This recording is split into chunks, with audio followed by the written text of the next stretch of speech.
Professor ইউনূসের সরকারের একটা বড় সমস্যা হচ্ছে যে তার কিছু ব্লাইন্ড স্পট আছে, মানে যে জায়গাটা অন্ধকার আর কি। সেটা হইতেছে এনজিও বায়াস। প্রফেসর ইউনূস নিজেও এনজিওর লোক, তাই এনজিওর লেন্স দিয়া উনি রাষ্ট্রকে দেখেন।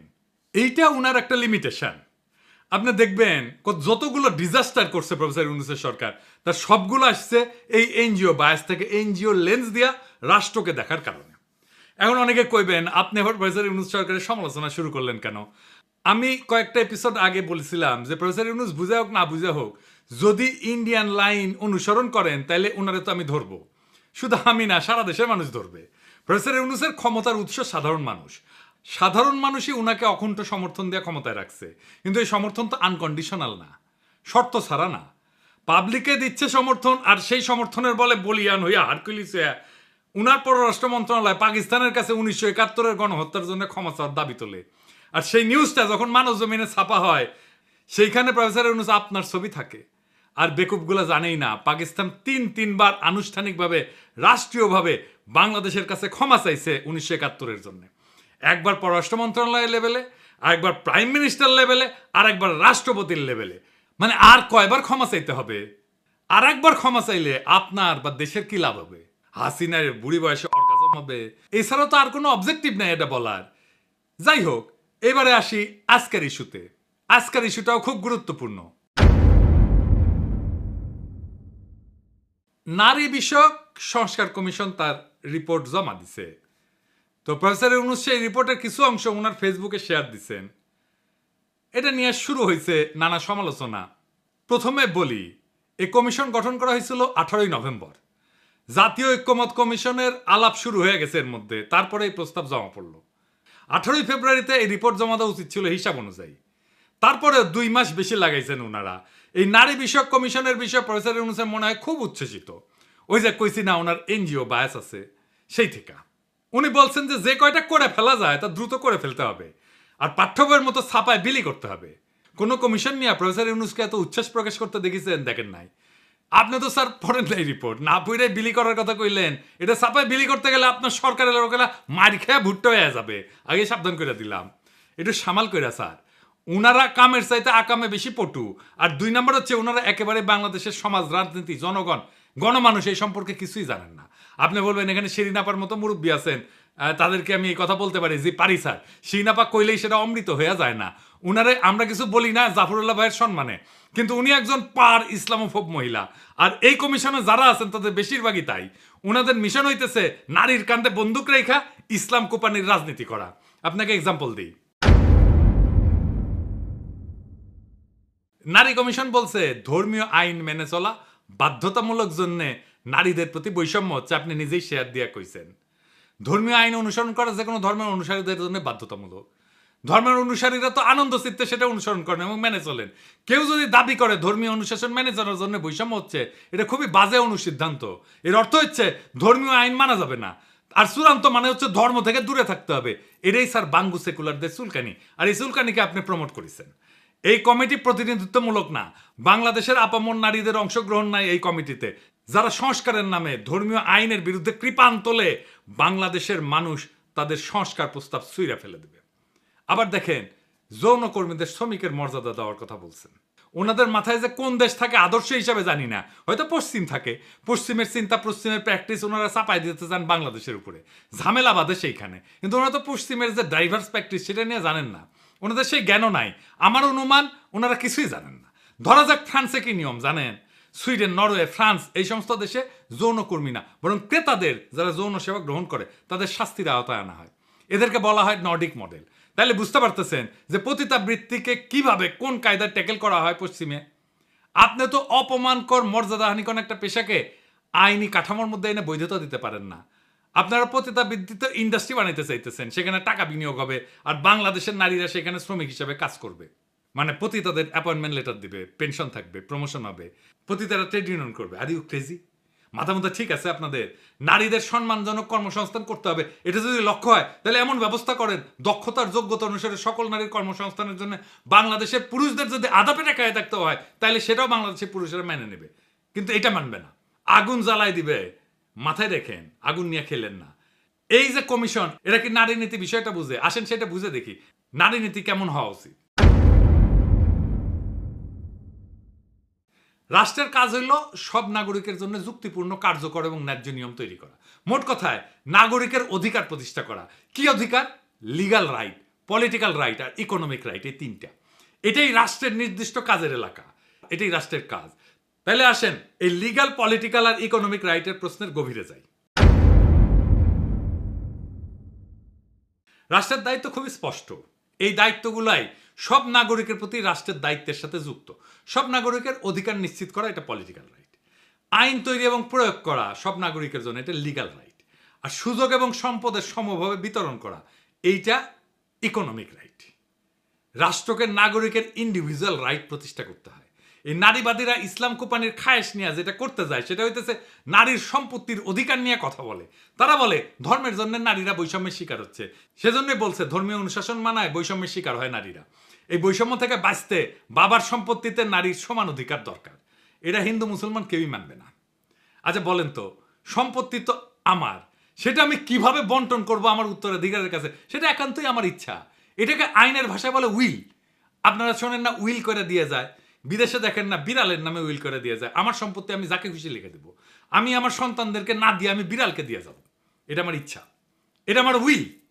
এইখানে কারো কিছু বলার নাই। রাষ্ট্র দেখবে আমার যেটা ইচ্ছা সেটা বাস্তবায়িত হচ্ছে কিনা, এটাই রাষ্ট্রের অধিকার, এটাই রাষ্ট্রের দায়িত্ব। রাষ্ট্রের বলার কথা না আমি কাকে কতটুকু দেব সম্পত্তি, এইটা রাষ্ট্র ঠিক করে দেবে না।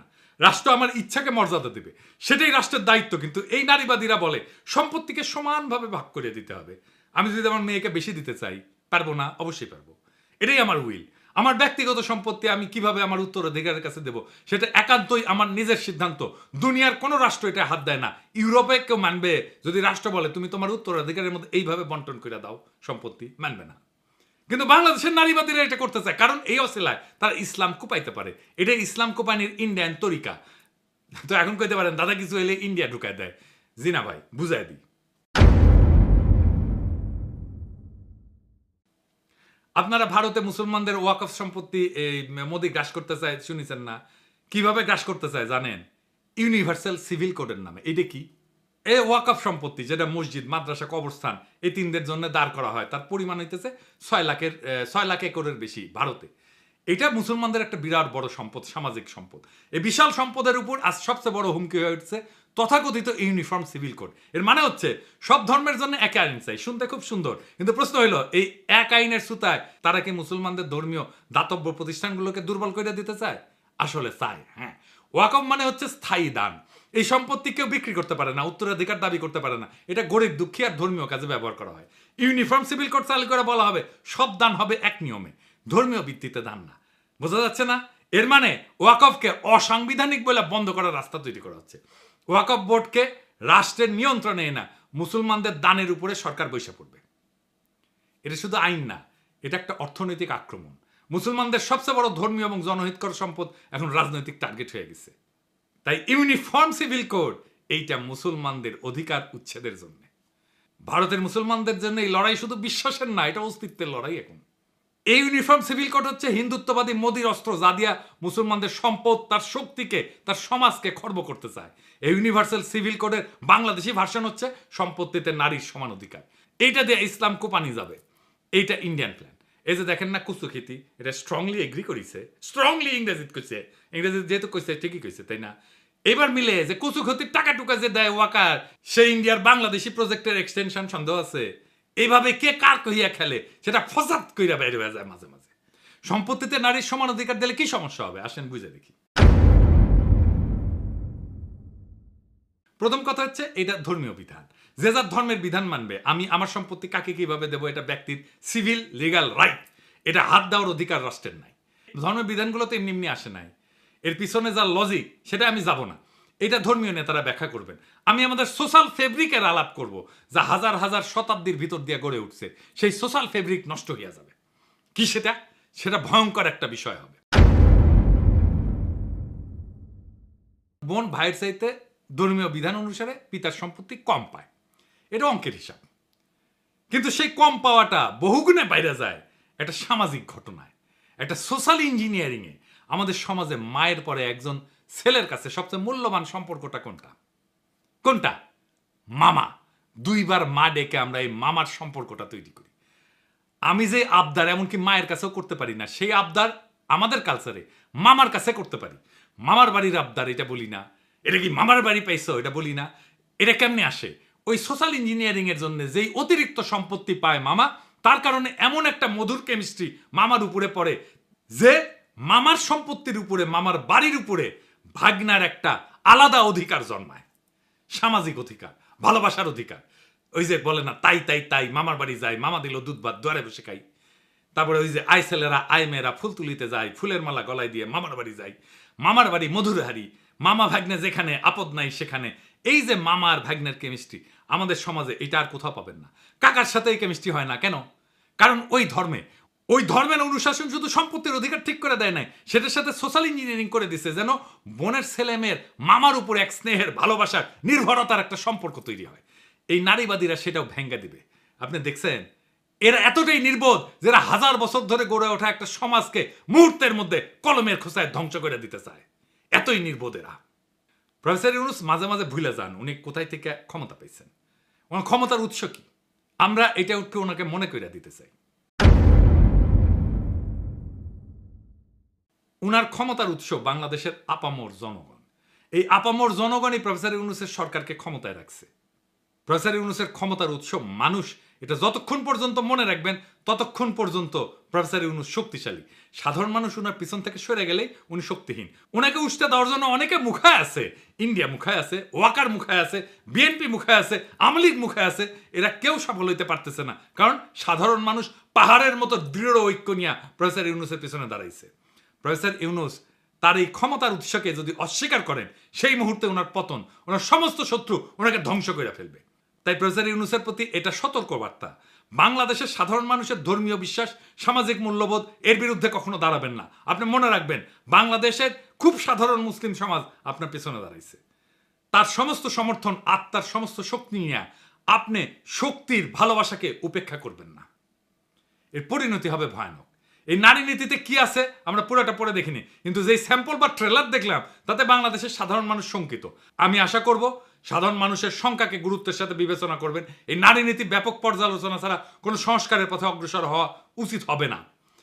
প্রফেসর ইউনূস, আপনি যদি এই জাতির উপরে ভর কইরা এই দেশের মানুষকে পেছনে রেখে হঠাৎ করে এমন কিছু চাপায় দেন যা এই সমাজ চেনে না, মানে না, বিশ্বাস করে না, তাহলে এই জাতি কিন্তু একসময় আপনাকে প্রশ্ন করবে। আপনার শক্তি কিন্তু বিদেশি মিডিয়া না বা ডোনাররা না, আপনার শক্তি এদেশের আপামর জনগণ, মুসলমান, তাদের সন্তান, যাদের হৃদয়ে আপনার উপরে এখনো বিশ্বাস আছে। আপনি যদি সেই বিশ্বাস ভেঙে ফেলেন, যদি ধর্মীয় বিশ্বাস, সামাজিক মূল্যবোধ, পারিবারিক কাঠামোকে না বুঝে বিদেশি এনজিওর ফর্মুলা দিয়া রাষ্ট্র চালাইতে যান, তাহলে আপনি টিকবেন না। কারণ এই দেশ কোনো ল্যাবরেটরি না, এই জাতি গিনিপিগ না। এই জাতি 24-এর বর্ষা বিপ্লবের রক্তে দাঁড়ানো, ইসলামের শেকড়ে বাঁধা, সামাজিক পারিবারিক বন্ধনে গড়া জাতি। এটাই আপনার ক্ষমতার আর বৈধতার উৎস। আপনি যদি এই জাতিকে এনজিও বানাইতে চান, তাহলে এই জাতি আপনাকে রাজনীতির ইতিহাসে একটা দুঃখজনক ব্যর্থতা হিসেবে মনে রাখবে। এখনো সময় আছে। সাধারণ মানুষের ভাষা বোঝেন, ধর্মের প্রতি তাদের আবেগ বুঝেন, এই মাটির গন্ধ বুঝেন। না বুঝলে আপনি থাকবেন হয়তো পদে, কিন্তু মানুষের হৃদয়ে থাকবেন না।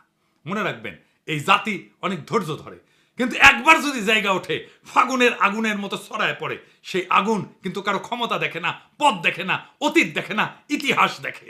ইতিহাসের এক সময়ের মহানায়কের স্মৃতি বিজড়িত বাসভবন মুহূর্তেই গুড়ায় দেয় প্রবল ঘৃণায়। তাই সতর্ক হন, সংলগ্ন হন, এবং সবচেয়ে বড় কথা, মানুষের কথা শোনেন, আমাদের কথা শোনেন। আপনার ক্ষমতার আসল মালিক তারাই। ইনকিলাব জিন্দাবাদ।